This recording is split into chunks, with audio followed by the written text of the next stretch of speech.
Opa, torcedor, vamos para mais um giro de notícias do nosso rubro-negro, mas antes de continuar, se inscreve no canal e ative o sininho para sempre receber novos vídeos. Casemiro no Flamengo. A possibilidade de Casemiro, atualmente no Manchester United, retornar ao Brasil antes de sua aposentadoria tem agitado os bastidores do futebol nacional. O jogador, em entrevista recente, revelou seu desejo de voltar ao país natal e já colocou o Flamengo como um dos clubes que estão em seus planos para essa volta triunfal. Desde que Casemiro expressou sua intenção de deixar o United no final de 2024, muitos clubes brasileiros têm se movimentado nos bastidores para tentar garantir os serviços desse experiente meio-campista. Sua vasta experiência em alto nível internacional o torna um alvo cobiçado por várias equipes do Brasil. A possibilidade de vê-lo atuando no Flamengo, uma das equipes mais populares e vitoriosas do país, certamente anima os torcedores rubro-negros, que sonham em ver Casemiro vestindo o manto sagrado e contribuindo com sua habilidade e liderança em campo. No entanto, apesar do interesse do Flamengo, Casemiro também mencionou que outros clubes estão em seu radar. A competição para garantir sua assinatura promete ser acirrada, com várias equipes dispostas a fazer um esforço financeiro para contar com seus serviços. A revelação de Casemiro sobre sua preferência pelo Flamengo durante sua estadia no Rio de Janeiro pegou muitos torcedores de surpresa. Em um momento de franca entrevista, o jogador não hesitou em afirmar sua disposição em vestir o manto rubro-negro, trazendo um entusiasmo renovado aos corações dos torcedores flamenguistas. Contudo, a menção ao São Paulo como outro clube em seu radar trouxe uma pitada de incerteza ao cenário. Enquanto alguns torcedores do Flamengo permaneceram confiantes de que o magnetismo do clube carioca seria suficiente para atrair Casemiro, outros começaram a temer a possibilidade de vê-lo defender as cores do rival paulista. A tensão entre os torcedores atingiu seu ápice quando a entrevista chegou ao fim e as palavras finais de Casemiro confirmaram o encerramento das especulações. Foi o suficiente para desencadear uma onda de reações nas redes sociais, com a hashtag Casemironofla rapidamente ganhando força no Twitter. Os torcedores do Flamengo expressaram sua alegria e alívio ao verem Casemiro declarando seu desejo de jogar pelo clube, enquanto os são paulinos ficaram desapontados com a notícia.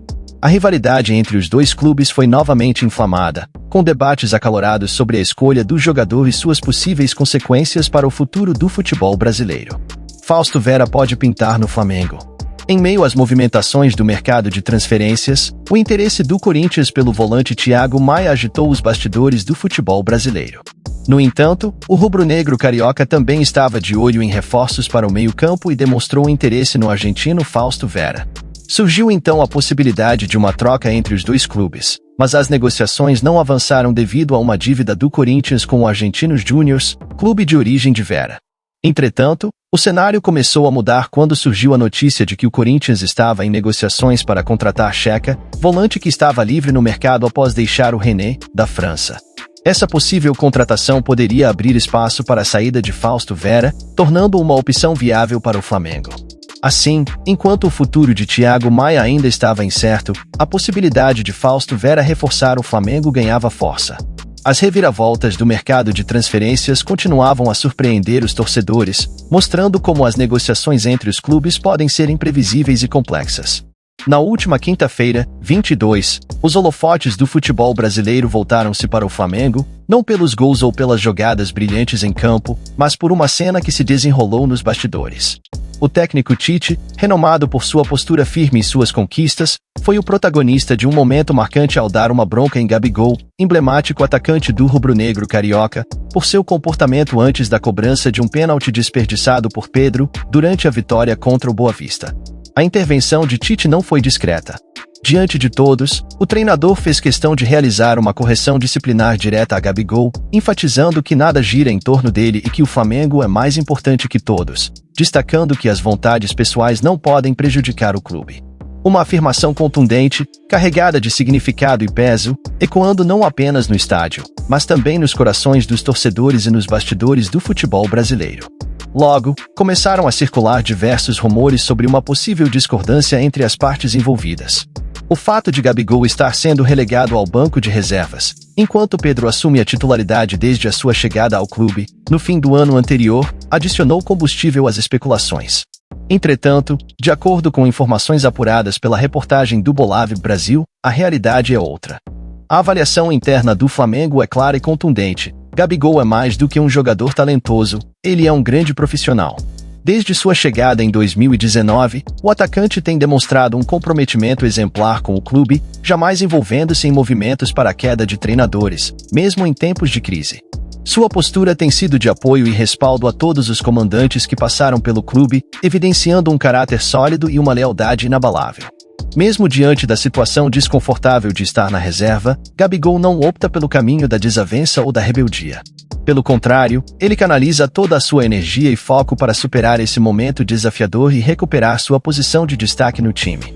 Longe de forçar qualquer situação com Tite, ele demonstra uma atitude madura e proativa, utilizando essa fase como um impulso para seu crescimento e evolução como jogador e como pessoa.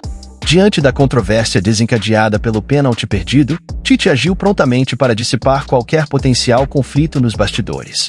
Após Gabigol expressar seu desejo de entrar em campo e assumir a cobrança, o treinador enfatizou que a prioridade é o Flamengo, rejeitando qualquer noção de privilegiamento dentro da equipe. Atacante Carlinhos do Nova Iguaçu vira alvo do Flamengo. O técnico Tite está determinado a fortalecer a defesa do Flamengo, especialmente após as saídas de Rodrigo Caio e Pablo, este último emprestado para o Botafogo. No entanto, as movimentações do mercado não cessam por aí. Júlio Miguel Neto, setorista responsável por cobrir o Clube de Regatas do Flamengo, CRF, revelou no programa Olho no Lance que o clube está atento ao desempenho do atacante Carlinhos, do Nova Iguaçu. Aos 27 anos, o jogador se destaca como artilheiro da Taça Guanabara. O Nova Iguaçu emerge como uma das surpresas neste primeiro turno do Campeonato Carioca.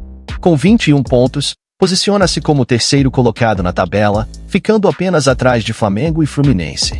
Com a equipe de Carlinhos já garantida nas semifinais da Taça Guanabara, o jogador segue brilhando nos gramados e na artilharia da competição. Com 8 gols marcados, ele lidera a tabela de goleadores, um à frente de Pedro, outro nome de destaque no cenário do futebol carioca. Curiosamente, Carlinhos foi o responsável pelo único gol sofrido pelo CRF nesta temporada em jogos oficiais. Essa performance não passou despercebida pelos olheiros e dirigentes do Flamengo.